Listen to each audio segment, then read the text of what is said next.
हर पंचायत में एक युवा पंच, एक युवा सरपंच होगा, उस दिन हर गांव, हर ढाणी, हर शहर का बच्चा भारत की राजनीति एवं हमारे समाज को सुंदर बनाने में दिलचस्पी लेगा।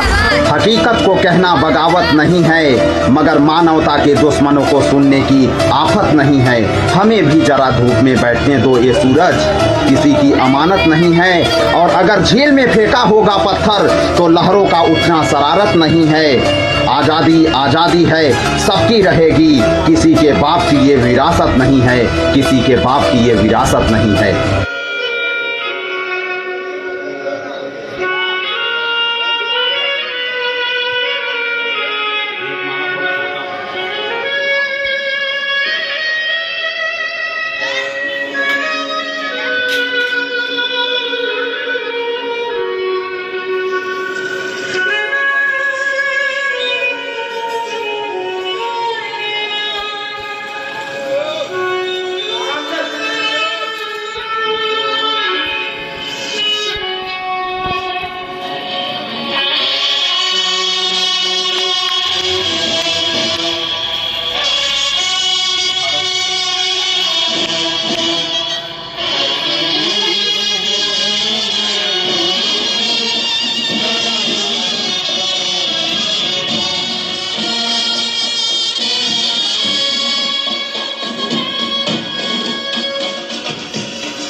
से खींचोगे तो मस्त आएगा ही।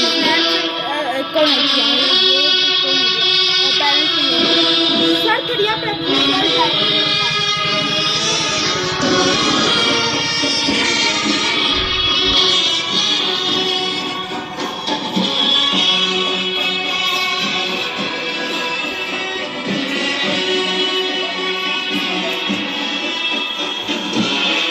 हटो यार कृष्णा।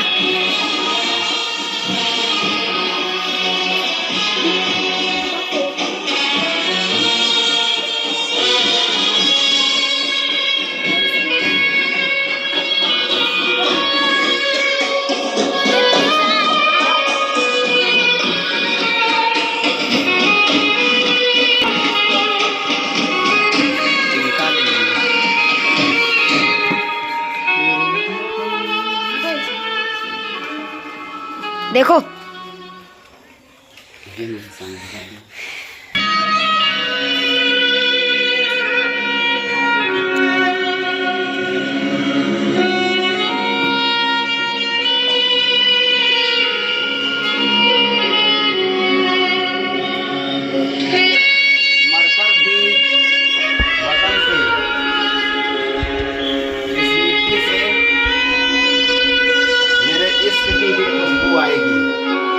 यानी अपनी मिट्टी के लिए मर जाना, अपने देश के लिए मर जाना, यही वास्तविक ईश्वर की प्राप्ति है। क्योंकि हमारी जो धरा है, इस धरा पर अनेक वीरों ने, सिर्फ कुछ आप लोग सभी को गिने चुने नाम मालूम है, लाखों लोगों ने अपने जान को दिया है। इसमें से आपके परिवार के लोगों में से भी लोग आज़ादी में अपनी भूमिका निभाए हैं, लेकिन हमारे इस ज़िले के 4 लोगों को मुख्य रूप से जाना जाता है। अमर शहीद झूरी सिंह, और उसके बाद एक मौर्य जी हैं, और एक सुलभ उपाध्याय, और एक शीतलपाल। ये 4 लोगों ने अपने जान की प्राण न्यौछावर करके इस भदोही को बचाया था। सबसे पहले हमें अपने जनपद का इतिहास पता होना चाहिए। बाकी मैं अभी शुरू करता हूँ। जितने बच्चे हैं बारी बारी से आएंगे, फ्लावर लेंगे, उनके ऊपर ऐसे करेंगे। ठीक है, आइए।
मूर्ति को टच मत करना।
कुटुंबकम। आज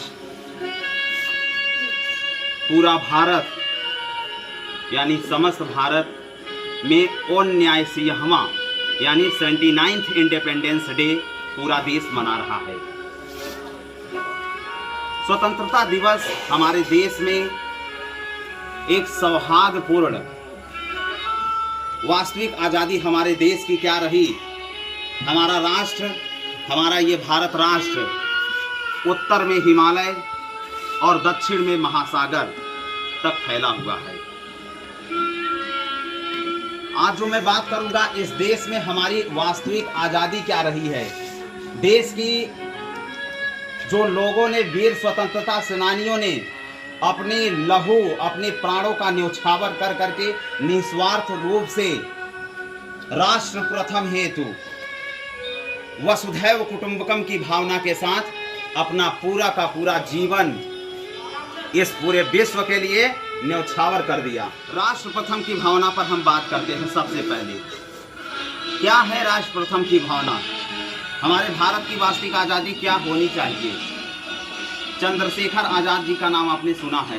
उन्होंने क्या कहा था जानते हैं। जब उनको अंग्रेज सरकार, ब्रिटिश हुकूमत पकड़ती है, उसके बाद उन्होंने बचपन में ही प्रण ले लिया था कि मैं कभी भी ब्रिटानिया हुकूमत के हाथों से नहीं मारा जाऊंगा। और वो बोले थे कि हम आज़ाद पैदा हुए हैं, आज़ाद ही रहेंगे, कभी भी कोई अंग्रेज सरकार की पुलिस या अंग्रेज हमको कभी पकड़ नहीं सकती।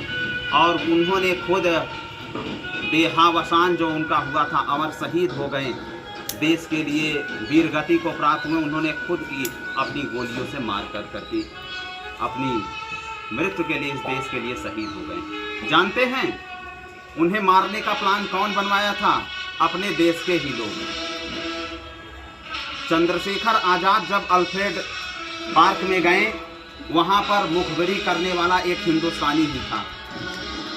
हमें बाहर के राष्ट्रों से, बाहर के देशों से जितना ताकतवर होना है, उससे कहीं ज़्यादा हमें अपने आप को, अपने घरों के अंदर लोगों को मजबूत करना है। बाहरी दुश्मन कम खतरनाक है, अंदर का दुश्मन ज़्यादा खतरनाक है। इसका पकड़ो। अभी ये हमने क्या बात कही आज़ादी की। उनका जब उनसे जज पूछता है सवाल, जो ब्रिटिश कोर्ट का था बनारस में, पकड़ता है, कोड़े से कई कोड़े मरवाता है उनसे पहले। क्यों मरवाता है? पहले पूछता है तुम्हारा नाम क्या है, वो बताते हैं आज़ाद। फिर पूछे तुम्हारे पिता का नाम, उन्होंने बताया क्या? स्वतंत्रता। ठीक है। फिर कहें तुम्हारा घर कहाँ है, कहें जेल खाना। तो कहा मारो इसको। सब उल्टे पुल्टे जवाब दे रहा है। देश की आज़ादी से उन्हें प्रेम था और किसी से प्रेम नहीं करते थे, यहाँ तक कि अपने घर से। जैसे भगत सिंह आप देख रहे हैं, इन्होंने अपने राष्ट्र के लिए पूरी तरीके से निस्वार्थ होके, वास्तविक इस देश के लिए धर्म को अगर किसी एक व्यक्ति ने निभाया तो वो है भगत सिंह। इन्होंने कहा था कि अगर मैं इश्क भी लिखना चाहूं तो इनकलाब लिख जाता है, इनकलाब लिख जाता है। ये क्रांति थी। और आजकल के युवा अगर वो इश्क भी लिख रहे हैं तो उनके अंदर इनकलाब जरूर होना चाहिए। अगर आपके अंदर क्रांति जिंदा नहीं है, वास्तविक क्रांति इस देश के प्रति क्या होनी चाहिए? आपको पता है, इन्होंने पूरी तरीके से भारत को, जो शब्द लिखा है, जो हम पढ़ते हैं भारत का संविधान की प्रस्तावना, हम भारत के लोग भारत को संपूर्ण प्रभुत्व संपन्न, समाजवादी, पंथ निरपेक्ष, लोकतंत्रात्मक गणराज्य बनाने के लिए, आप कहते हैं we the people of India having solemnly resolve, यही बोलते हैं ना, सोशलिस्ट, डेमोक्रेटिक, रिपब्लिक। तो जो हमारा राष्ट्र है, हम भारत के लोग भारत को संपूर्ण प्रभुत्व संपन्न, जानते हैं इस देश में संपूर्ण प्रभुत्व संपन्न कौन है? सबसे ऊपर भारत का संविधान, भारत का संविधान। इसे कहते हैं हम भारत के लोग, जो है संपूर्ण प्रभुत्व संपन्न जो शब्द यूज किया गया, हम भारत के लोग, इसमें एक व्यक्ति का भारत नहीं है, भारत सभी का है। संपूर्ण प्रभुत्व संपन्न, यहाँ संपूर्ण प्रभुत्व संपन्न कौन ऊपर रहेगा? संविधान। और दूसरा क्या है? समाजवादी। हमारा देश समाजवाद है। तो पता है क्या आपको समाज में समानता का अधिकार मिल पा रहा है? जो हमारे पिलर स्तंभ हैं, बंधुत्व का अधिकार मिल रहा है आपको, ठीक है। तो ये सब जो भावनाएं हैं, न्याय आपको मिल रहा है, समता मूलक समाज है, समाजवादी। उसके बाद हम भारत के लोग भारत को संपूर्ण प्रभुत्व संपन्न समाजवादी पंथ निरपेक्ष, ये देश सभी का है, किसी एक जाति का नहीं, किसी एक धर्म का नहीं, किसी एक पंथ का नहीं। पंथ निरपेक्ष क्यों लिखा गया पता है? अपने देश की आज़ादी में पंथ निरपेक्ष शब्द क्यों दिया गया? आपको बताया नहीं गया, आप विद्यालयों में गए, पता नहीं चला आपको। अगर कोई आपसे पूछे कि आप किस धर्म के हो, आप बताइए, आप बताइए, हाँ बोलिए बोलिए। मैं बताऊं? हाँ बेटा, हम हिंदू धर्म। बैठिए बैठिए बैठिए, अब बताता हूँ हम किस धर्म के हैं। अब मैं बताता हूँ, आप सभी सनातन धर्म के हैं। सनातन धर्म में पंथ है, आता है हिंदू धर्म, जिसको हिंदू। पंथ निरपेक्ष क्यों लिखा गया? धर्म शब्द यूज नहीं कर सकते थे।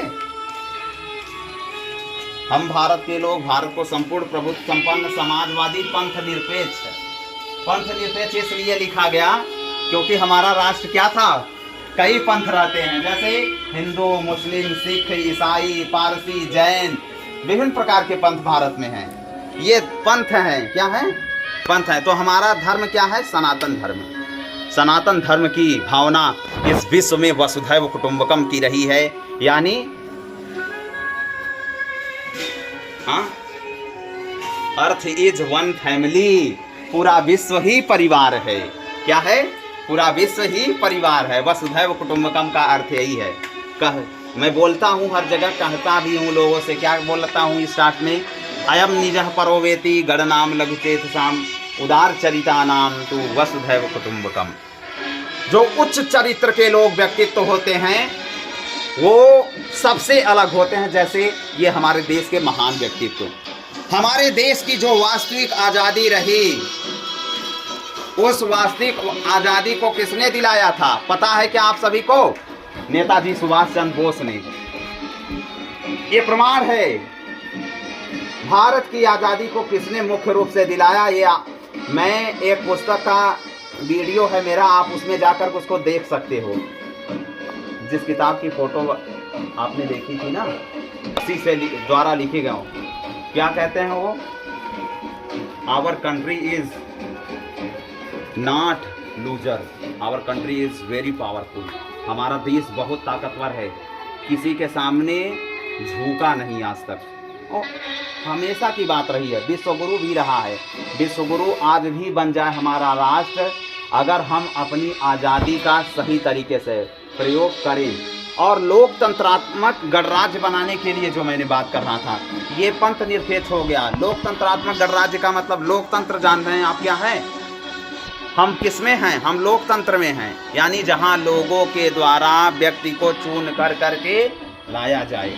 और उसके बाद किसी के पास पुस्तक है बेटा, उसको रोको तो। सामाजिक, राजनैतिक, आर्थिक रूप से हम सभी को न्याय मिलना चाहिए। आज देश में सामाजिक रूप से अगर देखा जाए, आप सभी को बता रहा हूं, सामाजिक, आर्थिक और राजनीतिक न्याय पता है समाज के आधार पर क्या महिलाओं को न्याय मिला इस राष्ट्र में?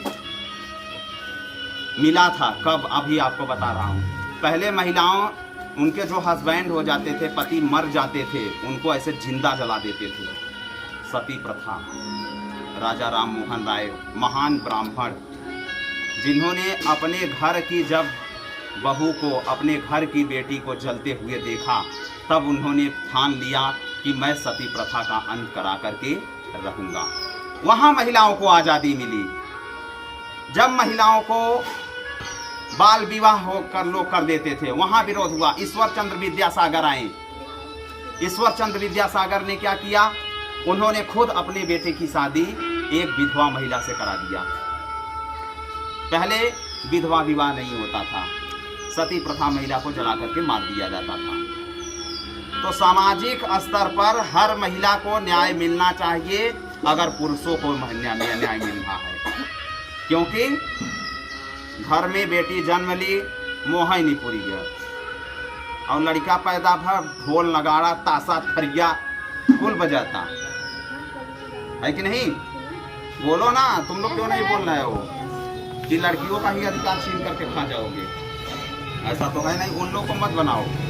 जानते हो यही वास्तविक आज़ादी रही हमारे देश की कि जो है सामाजिक स्तर पर महिलाओं को पूरा का पूरा स्वतंत्रता दी जाए और आर्थिक जितनी भी चीज़ें हैं आर्थिक तौर पर महिलाओं को इस देश में मजबूत बनाया जाए। घर की मुखिया कौन हो? महिलाएं हैं, तभी तो आर्थिक तौर पर मजबूत होंगी और आर्थिक तौर पर उनको और मजबूत होंगी जब वह स्वयं से बैठ के शादी होने के बाद पति पैसा से मत खाई बैठे। सही बोल रहा हूँ, आप स्वयं कमाइए। जब स्वयं कमाएंगे अपने लड़का के और अच्छे जगह से पढ़ाई सकबा, अच्छा खाई सकबा। आर्थिक तौर पर महिलाओं को भी मजबूत होना है, पुरुष को भी, तभी हमारा राष्ट्र नई दिशा की ओर बढ़ेगा, विकसित राष्ट्र की ओर बढ़ेगा। समझ रहे हैं? तो आर्थिक रूप से महिलाओं को भी मजबूत होना बहुत जरूरी। अब आ गया राजनैतिक न्याय। राजनैतिक न्याय नहीं, सुनिए, बोलिए मत, सुन लीजिए। राजनैतिक न्याय सुनिए। महिलाओं को पहले क्या था, जब देश आज़ाद था 100 में से 15-20 महिला न रहे जो राजनीति में रही। गांव की भाषा में इसलिए समझा रहा हूँ कि आप लोग समझ पाए। त्रिशा को मैंने पूरा का पूरा बता दिया है जो आप लोग को बता रहा हूँ।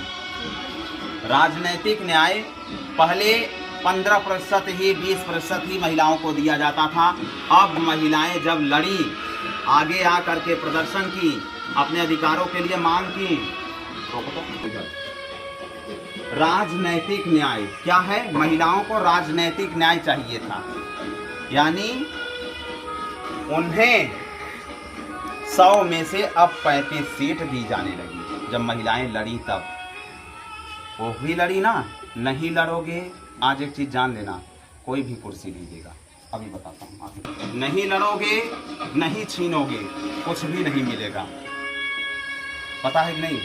इस भारत में पाया उसी ने है जिसने लड़ा है और जिसने छीना है। आप बताइए एक भी चीज़ कैसे सरल तरीके से कोई चीज़ मिल पाई? काम कर रहे हो, पैसा मिल रहा है, यानी लड़ रहे हो, संघर्ष कर रहे हो। नौकरी तुम्हें हासिल करनी है, पढ़ो। कोई चीज़ बनना है, पढ़ो। बैठकर तुम्हें कोई नहीं देगा। अभी आज मैं अपने साथ की घटना बता रहा हूँ। मैं कलेक्टर सभागार में गया, तमाम बड़े बड़े अधिकारी बैठे थे। मैंने कुर्सी छीन ली बैठने के लिए। अगर मैं कुर्सी न छीनता मैं भी खड़ा रहता। कुर्सी छीन करके बैठ ली। और किसी से दबिए मत, चाहे किसी भी जात का व्यक्ति हो। ठीक है? राजनैतिक न्याय, सामाजिक, आर्थिक, राजनैतिक। अब सुनिए, अब विचार से भी स्वतंत्रता होनी चाहिए। कैसे? देखिए, पहला है आपके अभिव्यक्ति की आज़ादी। आपको कोई भी व्यक्ति बोलने से नहीं रोक सकता। आपकी अभिव्यक्ति की आज़ादी को कोई भी व्यक्ति नहीं छीन सकता। अगर कोई कह रहा है चुप रहे का बोलत है, यानी वह आपके अधिकार को छीन लिया। चाहे कसना हमारे बाबू ही है, हमारी माँ ही है। अगर कोई भी व्यक्ति आपको बोलने से रोक रहा है, बशर्ते ये ध्यान देना है आप गलत बोल रहे हो या सही बोल रहे हो। अगर गलत बोल रहे हो तो आपको रोकने का अधिकार है, लेकिन अगर सही बात बोल रहे हो कोई भी व्यक्ति आपको रोक नहीं सकता, और चाहे कोई भी हो। अभिव्यक्ति की आज़ादी और स्वतंत्रता पूरी तरीके से है, कोई भी आपको रोक नहीं सकता। और अभिव्यक्ति की आज़ादी, उसके बाद उपासना, भक्ति, श्रद्धा, आप किसी की भी पूजा कर सकते हैं। अगर कोई भी व्यक्ति आपको रोकता है तो वो क्या कर रहा है? आपके आज़ादी को छीन रहा है। ये हो गया। और राष्ट्र की एकता, ये देश एक करने के लिए 562 से अधिक इस राष्ट्र में रियासतें थी। जो भारत आप देख रहे हो, भारत का नक्शा ना, ये भारत ऐसा नहीं था। भारत ऐसा था ही नहीं, पूरा खंडों खंडों में टुकड़ा था, बटा हुआ था ऐसे पत्थर की तरह। कहीं एक राज्य इधर है, कोई एक अधिराज्य इधर है, कोई एक अधिराज्य।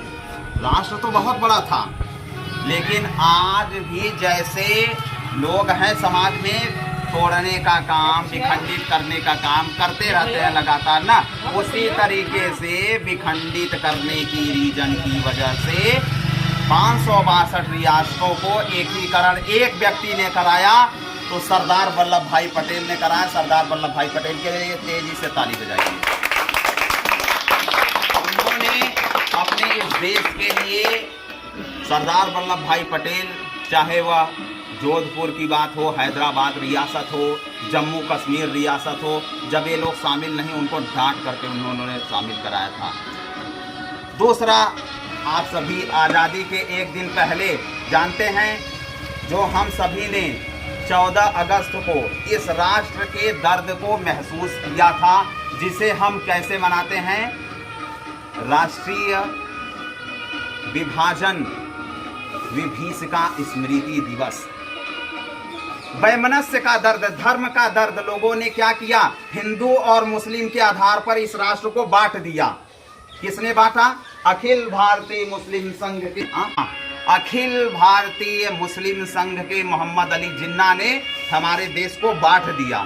14 अगस्त 1947 को भारतीय स्वतंत्रता, 15 अगस्त 1947 अधिनियम में उसने कहा, इस देश को या तो भारत को नष्ट कर दो या तो भारत को अलग कर दो। दोनों बातों से हानि करना चाहता था मोहम्मद अली जिन्ना।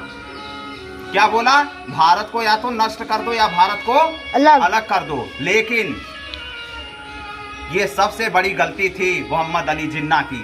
वो सोचता था कि इस तरीके से बंटवारे कर करके मैं भारत राष्ट्र को कमजोर कर दूंगा। आपसे कोई बताता नहीं है सच्चाई को। 1947 में 14 अगस्त 1947 को अपना राष्ट्र टूट कर करके अलग हो गया, यानी बट गया। किससे? भारत और पाकिस्तान।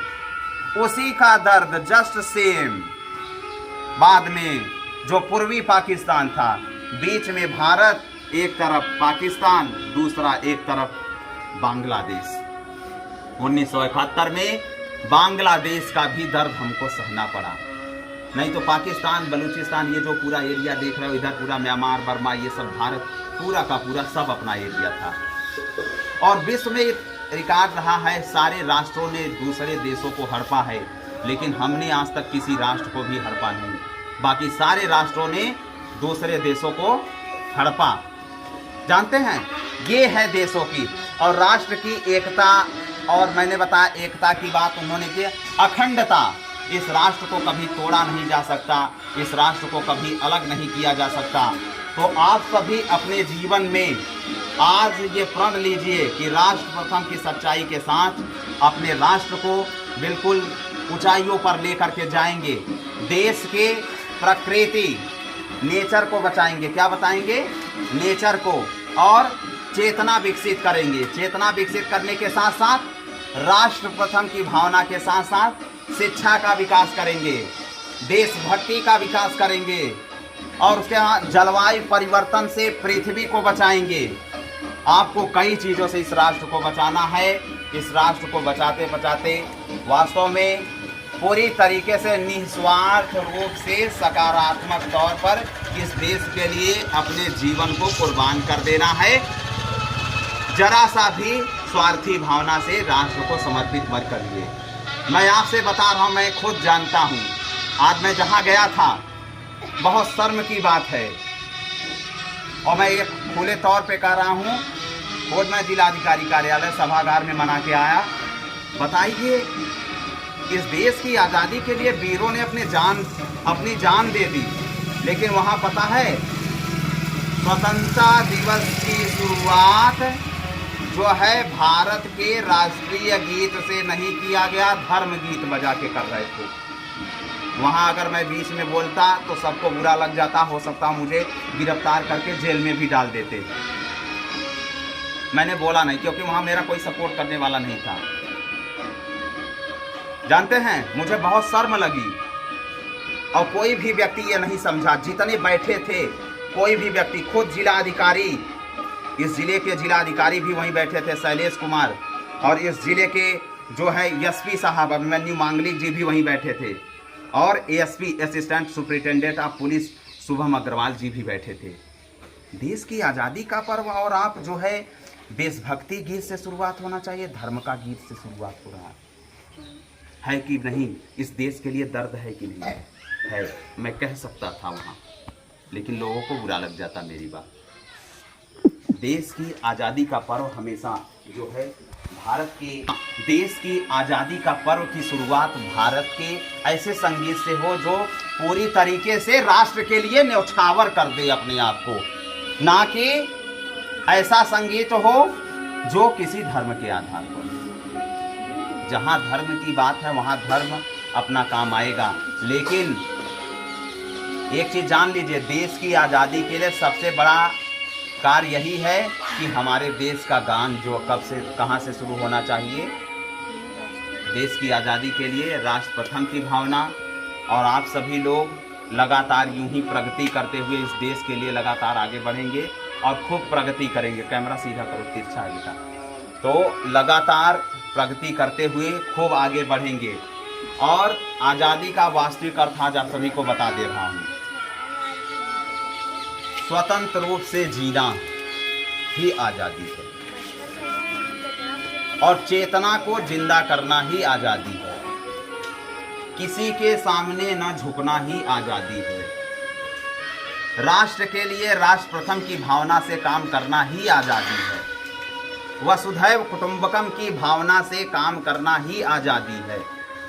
लगातार प्रगति के रास्ते पर बढ़ना ही आज़ादी है, और सिर्फ सकारात्मक सोच के आधार पर प्रगति करना ही आज़ादी है। किसी का गुलाम न बनना ही आज़ादी है, और किसी भी व्यक्ति को किसी भी प्रकार से अधिकारों का न हनन करना ही आज़ादी है। और मैं शब्द नहीं आज़ादी है, बल्कि क्या आज़ादी है? हम भारत के लोग। तो आप स्वतंत्रता दिवस पर ये प्रण लीजिए, इस 29th इंडिपेंडेंस डे पर, कि हम अपने जीवन में अपनी वास्तविक आज़ादी का सही मतलब इस समाज में प्रचार और प्रसार करेंगे, और अपने आने वाले शहीदों को हमेशा याद रखेंगे और कभी भी नहीं भूलेंगे। इतना याद आप सभी याद रखिएगा, कभी भी जीवन में इस राष्ट्र के समर्पण के लिए सब कुछ न्यौछावर कर देना। और उन्होंने कहा था, भगत सिंह जो आज आप सभी के सामने हैं, उन्होंने क्या बोला था कि कभी भी क्रांति की तलवार जो है बम और पिस्तौल से नहीं लाई जा सकती। क्रांति की तलवार जो विचारों की धारा होती है, वो विचारों की तलवार की शान पर तेज होती है। विचार ही सबसे ताकतवर है, वो किसी को भी काट सकते हैं। और अगर किसी व्यक्ति को आप मार दिए, सोच रहे हैं हम उसको मार करके सब कुछ कर लिए ना, नहीं, आपने उसे मार पाया ही नहीं। ये है देश की असली। इन्होंने क्या कहा था, बहुत बड़ा इतिहास हो जाएगा आज़ादी का बताने का मतलब। इन्होंने कहा था, तुम मुझे खून दो, मैं तुम्हें आज़ादी दूंगा। इन्होंने कहा कि आप सभी हमारे साथ मिलकर, अगर तुम, ये कहाँ नारा उन्होंने लगाया था बता रहा हूँ, उत्तर भारत के असम राज्यों से लेकर करके मिजोरम जितने भी राज्य थे, वहाँ उन्होंने पलटन लगा करके, नेताजी सुभाष चंद्र बोस, अगर इस देश को वास्तविक आज़ादी अगर दिलाई है तो सभी स्वतंत्रता सेनानियों की भूमिका रही है, लेकिन नेताजी सुभाष चंद्र बोस की भूमिका सबसे बड़ी रही। और बाकी जितने भी शहीद हुए इस राष्ट्र के लिए, उन सभी का योगदान हमारे लिए बहुत ही महान है। आप सभी उनको अपने जीवन में जब तक इस धरती पर रहें हमेशा आत्मसात रखिएगा, अंगीकृत रखिएगा, अधिनियमित रखिएगा, आत्मर्पित रखिएगा। ये है देश की वास्तविक संविधान की प्रस्तावना। जहाँ तक मैं समझाने का प्रयास किया, जहाँ तक मुझे आया, आप सभी अपने जीवन में खूब लगातार आगे बढ़ें। फिर जो है नारे लगाएंगे, इनकलाब जिंदाबाद, इनकलाब जिंदाबाद, भारत माता की जय हो, वंदे मातरम, वंदे। आज हमारे कोचिंग में 15 अगस्त मनाया जा रहा है, यानी कि स्वतंत्रता दिवस। हमारा भारत इस दिन को आज़ाद हुआ था, जैसे कि हम कहते हैं हमारा भारत देश आज़ाद था और है और रहेगा। सर ऐसा तो नहीं है, पहले तो गुलामी ही था ना जी, गुड। उसके बाद आज़ाद हुआ। फिर हम कैसे कह सकते हैं कि हमारा भारत देश आज़ाद था, है और रहेगा। लेकिन वो पहले गुलाम था, फिर गुलामियों के पीढ़ियों से निकला, फिर उसके बाद आज़ाद हुआ। बिल्कुल। पहले तो फिरंगियों ने हमारे देश को गुलाम बनाया था और यहाँ के सब सोने चांदी लूट कर लेके जाया करते थे। यहाँ के महिलाओं को पीड़ित करते थे, उनको गुलामों के जैसे रखते थे। वो लोग जरा सा भी स्वतंत्र नहीं रहे। आज हम कह सकते हैं गर्व से कि हमारा भारत देश आज़ाद हो गया है। बाकी कुछ ही ऐसा बचा है कि नहीं आज़ाद हुआ है, वो भी आने वाले समय में हो सकता है अगर सबकी चेतना बदल जाए। हाँ, गुड। आज के समय के व्यक्तित्व चैतन्य नहीं है, अपनी महिलाओं को, बेटियों को, माँओं को गुलाम बना के रखे हैं, उनको पढ़ने नहीं दे रहे हैं। इसी दौरान हमारा भारत देश आज़ाद हुआ था। फिर हम लोग आज इसी तारीख पे स्वतंत्रता दिवस मनाते हैं। भगत सिंह जी ने और बहुत से सेनानियों ने, बहुत से क्रांतिकारियों ने हमारे भारत देश को आज़ाद किया। उन्होंने बहुत संघर्ष किया। जिंदा इंसान का नाम कभी नहीं होता, जिंदा इंसान का नाम कभी नहीं होता। वो मर जाता है तो उसका नाम मशहूर हो जाता है पूरे दुनिया में और पूरे विश्व में।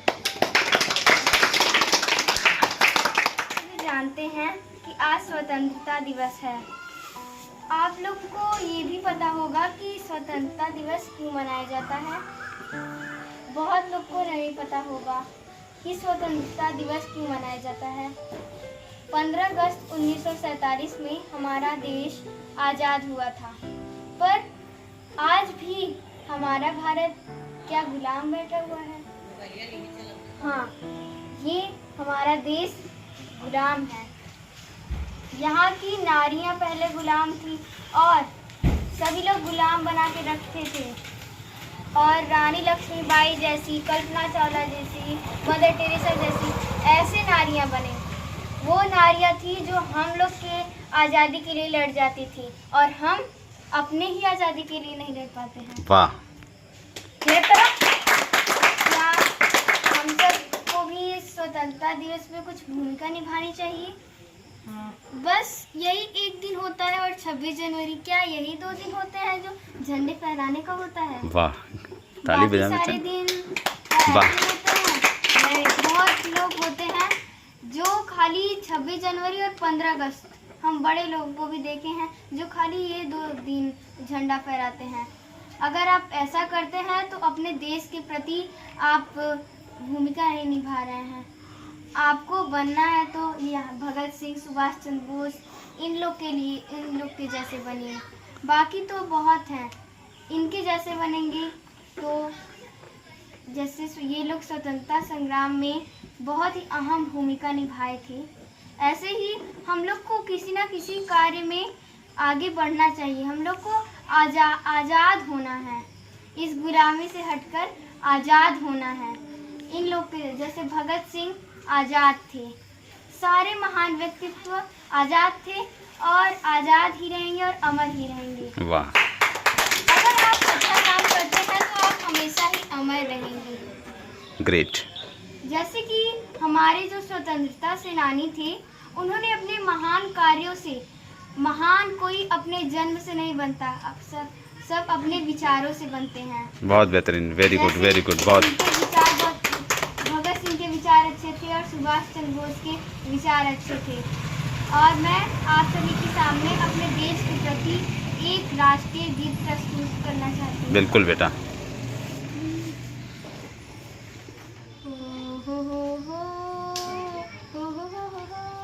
मैं मर भी जाऊँ तो वतन ये याद रहेगा, मैं मर भी जाऊँ तो वतन ये याद रहेगा। सदियों से है आबाद और आबाद रहेगा, सदियों से है आबाद और आबाद रहेगा। मिट्टी में है जो इसकी महक और ना कहीं, मिट्टी में है जो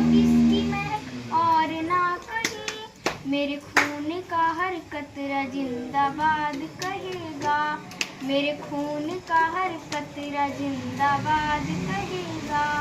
मैं मर भी जाऊं तो वतन में याद रहेगा। ख्वाब से भी है बड़ी मेरे देश की कहानी, बाजुओं में इतना दम की पलट दे रवानी। कितनों ने लुटा दी इसकी शान में जवानी, एक पल ना सोचू जान पड़े गवानी। पहुँचू कहीं भी मेरी पहचान रहेगा, मेरे देश का तिरंगा मेरी शान रहेगा। मिट्टी में है जो इसकी महक और ना कहीं, मिट्टी में है जो इसकी महक और ना कहीं। मेरे खून का हर कतरा जिंदाबाद रहेगा, मेरे खून का हर कतरा जिंदाबाद रहेगा। मैं मर भी जाऊं तो वतन ये याद रहेगा। कर कन्याकुमारी दुनिया में अलग बात है हमारी, कितनी है धर्म कितनी हो भाषाएं, पर एकता न टूटती हमारी, पर एकता न टूटती हमारी। मैं मर भी जाऊं तो वतन ये याद रहेगा, सदियों से है आबाद और आबाद रहेगा। मैं मर भी जाऊं वाह। तो वतन ये याद रहेगा। ग्रेट, बहुत बेहतरीन, बहुत बेहतरीन। क्या बात है बेटा। मैं सावित्री बाई फुले जी के बारे में बताने जा रही हूँ। उन्होंने बहुत सी अच्छी काम की थी और मतलब लड़कियों को, महिलाओं को पढ़ने का अधिकार, उनको बोलने का, मतलब सभी चीज़ों का अधिकार दिलवाया था। लड़कियों के लिए ना जाने कितने स्कूल खुलवाए थे, हमको तो याद नहीं है, लेकिन जब उन्होंने ये स्कूल खुलवाया था तब महिलाएं पढ़ पाती थी। ब्राह्मण समाज के लोग ही हमारे मतलब लड़कियों को और महिलाओं को पढ़ने नहीं दिया करते थे। और जब सावित्री बाई फुले छोटी सी थी तो उन्हें स्कूल नहीं जाने दिया जाता था। उनके पिताजी ने उनकी शादी कर दी ज्योतिबा राव फुले जी से, और उनके जो ससुर थे, मतलब ससुराल जाने के बाद बन जाते हैं, तो वो उनको स्कूल नहीं जाने देते थे। कहते थे कि मतलब औरतों को पढ़ाने का अधिकार नहीं है, वो घर से बाहर नहीं निकल सकती हैं। बोलिए बोलिए बोलिए बोलिए बोलिए। वो घर से बाहर नहीं निकल सकती। तब फिर वो ज्योतिबा राव फुले जब वो खेत में किसान वाला काम करते थे तब वो उनको टिफिन वहीं पे लेके जाती थी खेत में ही, तो वो बुक सब लेके जाती थी। फिर वो उनके हस्बैंड उनको वहीं पे पढ़ाते थे। फिर जब ये बात उनके ससुराल वालों को पता चली कि ज्योतिबा जी ऐसा कर रहे हैं कि अपने वाइफ को खेत में पढ़ाते हैं, तो वो उनके माता पिता ज्योतिबा जी के जो थे उन दोनों को ही बाहर निकाल दिया घर से। बोला कि अब तुम लोग हमारे घर में नहीं रहोगे। तो वो कहीं मतलब घर, फिर वो अलग रहने लगे। फिर स्कूल खुलवाए और मतलब सर जैसे कि हो गया सर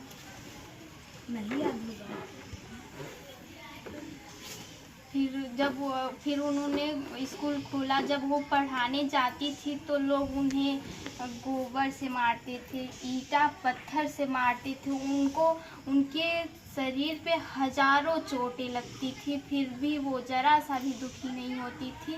बस उनके मन में यही भावना था कि आज न कल ये समाज समझ ही जाएगा।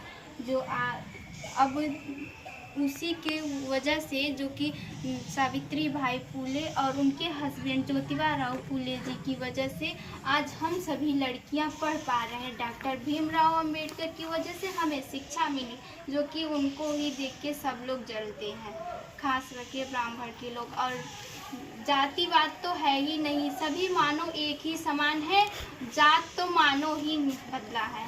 कबीर दास ने कहा था, जाति न पूछो साधु की, पूछ लीजिए ज्ञान, मोल करो तलवार का, पड़ी रहन दो म्यान। जात में क्या रखा है? तलवार खरीदने जाते हो, तलवार की धार देखते हो या म्यान का दाम, या म्यान की धार? तलवार की धार देखी जाती है। व्यक्ति का ज्ञान देखिए, व्यक्ति का कार्य देखिए, कार्यों से महान होता है। ठीक, वेरी गुड बेटा, बहुत बेहतरीन। ताली ताली बजाओ। ठीक। फिर जब महिलाओं के हस्बैंड मतलब उनके पति मर जाते थे, मतलब उनकी मृत्यु हो जाती थी, तो उनको भी घर से बाहर मतलब उनकी शादी नहीं करवाते थे और उनको भी घर से बाहर कर दिया जाता था। कोई लड़कियों की जैसे कि ज़बरदस्ती उनके साथ किया जाता था तो उनको भी घर में नहीं लेते थे। तो वो दोनों लोग ही मिलके आश्रम एक बनवाए थे। हाँ। और पानी भी नहीं पीने देते थे। उन्होंने अपने घर में एक आश्रम बनवाया था। उन्हीं के घर के अंदर कुआं खुदवाया था पानी पीने के लिए, उन्हें आश्रम दी थी। और वो जो हस्बैंड उनके मृत्यु हो जाते थे जिन औरतों का, उनका दूसरा विवाह भी वो करवाती थी। बस आप wow, great, really such a very inspiring story. सारे जहां से अच्छा हिंदुस्ता हमारा हमारा, सारे जहां से अच्छा हिंदुस्ता हमारा हमारा, हम बुलबुल हैं इसके गुलखिता हमारा, सारे जहां से अच्छा हिंदुस्ता हमारा, सारे जहां से अच्छा हिंदुस्ता हमारा हमारा, पर्वतों सबसे ऊंचा हमसाया आसमां का, वो संतरी हमारा, वाह बेटा, वो पासवा हमारा हमारा। वेरी गुड, ताली बजाओ। मानवता के मन मंदिर में ज्ञान के दीप जला दो, करुणा निधान भगवान मेरे, भारत को स्वर्ग बना दो, भारत को स्वर्ग बना दो, दुख दरिद्रता नाश करो, मानव के कष्ट निवार करो, दुख दरिद्रता नाश करो, मानव के कष्ट निवार करो, अमृत की वर्षा करके, वाह बिटिया, अमृत की वर्षा करके भूखे की आग बुझा दो, एक कुबेर भंडारी जग में धान का ढेर लगा दो, धान का ढेर लगा दो, करुणा निधान भगवान मेरे, भारत को स्वर्ग बना दो, भारत को स्वर्ग बना दो, नौ प्रभात फिर महक उठा है मेरे भारत की फुलवारी, नौ प्रभात फिर महक उठा है मेरे भारत की फुलवारी, सब हो एक समान जग में कोई न रहे भिखारी, सब हो एक समान जग में कोई न रहे भिखारी, एक कुबेर भंडारी जग में धान का ढेर लगा दो, ग्रेट, हाँ, करियर, करुणा निधान भगवान मेरे, भारत को स्वर्ग बना दो, भारत को स्वर्ग बना दो, Vande Mataram. Very great, very बहुत वेरी। की तमन्ना अब हमारे दिल में है, सरफरोशी की तमन्ना अब हमारे दिल में है, देखना है जोर जोर कितना बाजू है कातिल में। वाह, बहुत बेहतरीन। दुश्मन की गोलियों का हम सामना करेंगे, दुश्मन की गोलियों का हम सामना करेंगे, आजाद ही रहेंगे, आजाद ही रहेंगे। वाह,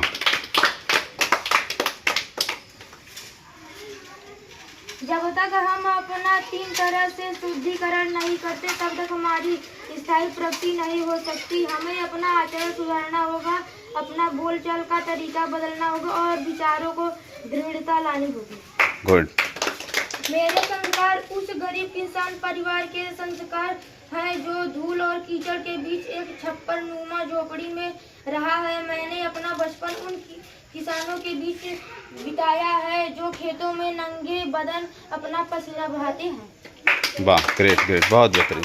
बार सलामी दे दो उन जवान को, एक बार सलामी दे दो उन जवान गौरी, को जाओ तुम। जो शहीद हुए सरहद पे हो, जो जो शहीद हुए सरहद पे हिंदुस्तान के लिए, जो शहीद हुए सरहद पे हिंदुस्तान के लिए, एक बार सलामी दे दो उन जवान के लिए, एक बार सलामी दे दो उन जवान के लिए।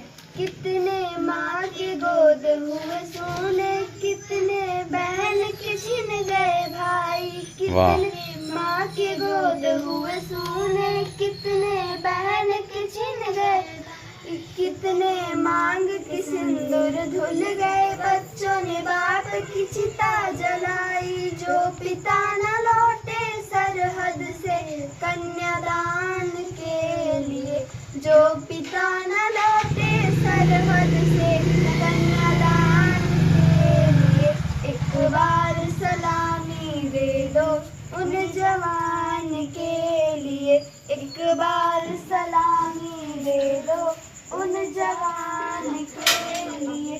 जब तक सूरज चांद रहेगा तब तक बहेगी पावन गंगा, जब तक सूरज चांद रहेगा तब तक बहेगी पावन गंगा। ऊंच चमन के नील गगन में ठहरेगा ये तिरंगा, अनुनमन करे उन वीरों को बलिदान के लिए, अनुनमन करे उन वीरों को बलिदान के लिए। एक बार सलामी दे दो उन जवान के लिए। ग्रेट ग्रेट, बहुत बेहतरीन बेटा। सर, आज स्वतंत्रता दिवस के पावन अवसर पर मैं आप सभी को कुछ नारी के भी बारे में बताना चाहती हूँ कि इतिहास गवाह है कि जब जब नारियों को अपना नाम रोशन करने के लिए मिला है तो उन्होंने नाम रोशन किया इस देश का, जैसे Rani Lakshmibai, Kalpana Chawla, PV Sindhu, Mother Teresa, इन लोगों ने भारत का नाम रोशन किया है। अगर हम ऐसे ही जो महिलाएं हैं उनको सशक्त बनाएं तो शायद ये भारत देश पूरा सशक्त बन जाएगा। नारी को हम नीचे क्यों रखते हैं? पुरुष की बराबरी महिलाओं का अधिकार होना चाहिए। पुरुष और महिला एक समान होना चाहिए। ये भेदभाव कैसा? यहाँ पे जैसे बहुत लोग की मांग, जो बेटियाँ होती हैं वो बोझ हैं। बहुत लोग बोलते हैं अगर वो लक्ष्मी है तो वो बोझ क्यों है? तो हम सबको नारी का सम्मान करना चाहिए। नारी अपने आप में एक हमारे भावनाओं से जुड़ी है। नारी सब हमको ये दर्शाती है एक मजबूत स्तंभ। एक मजबूत स्तंभ, एक महिला, एक खाली महिला नहीं रहती, वो एक बेटी, एक माता और एक मजबूत स्तंभ होती है जो कि हमारे समाज में हमारे समाज को पवित्र करती है। जय हिंद, जय भारत। ग्रेट, बहुत बेहतरीन, बहुत बेहतरीन। रुद्र दुबे, मैं आपके सामने एक गीत प्रस्तुत करना चाहता हूँ। हिंद देश के निवासी सभी जन एक हैं, रंग रूप भेष भाषा चाहे अनेक है। हिंद देश के निवासी सभी जन एक हैं, रंग रूप वेश भाषा चाहे अनेक हैं। बेला गुलाब जूही चंपा चमेली प्यारे प्यारे फूल गुथे माला तो एक है। हिंद देश के निवासी सभी जन एक हैं, रंग रूप वेश भाषा चाहे अनेक हैं। कोयल की कूक न्यारी पपी है कि तेरे प्यारी ताली बजाओ बच्चों के लिए, बहुत बेहतर। वाह। है कुटुंबकम। मेरा नाम कृष्णा उपाध्याय है। आज है 15 अगस्त। मैं आप सबके सामने एक गीत प्रस्तुत करना चाहता हूँ। ऐ मेरे वतन के लोगों, तुम खूब लगा लो नारा, ये शुभ दिन है हम सबका, लहरा रो तिरंगा प्यारा। पर मत भूलो सीमा पर कर लो कुछ जो याद उन्हें भी कर लो। तुम भूल न लौट के घर ना आए, तुम भूल न जाओ उनको, इसलिए कही ये कहानी। तुम भूल न जाओ उनको, इसलिए कही ये कहानी। ऐ मेरे वतन के लोगों, तुम खूब लगा लो नारा, ये शुभ दिन है हम सबका, लहरा लो तिरंगा प्यारा। जय हिंद जय भारत। बहुत बेहतरीन।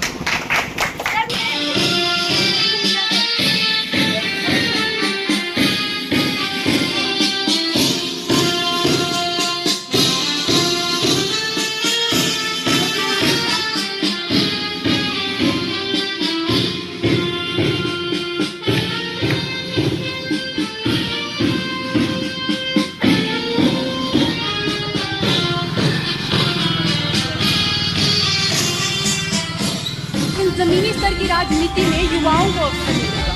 जिस दिन हर पंचायत में एक युवा पंच, एक युवा सरपंच होगा, उस दिन हर गांव, हर ढाणी, हर शहर का बच्चा भारत की राजनीति एवं हमारे समाज को सुंदर बनाने में दिलचस्पी लेगा।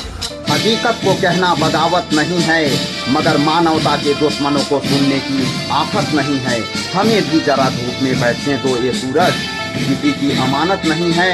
और अगर झील में फेंका होगा पत्थर तो लहरों का उठना शरारत नहीं है।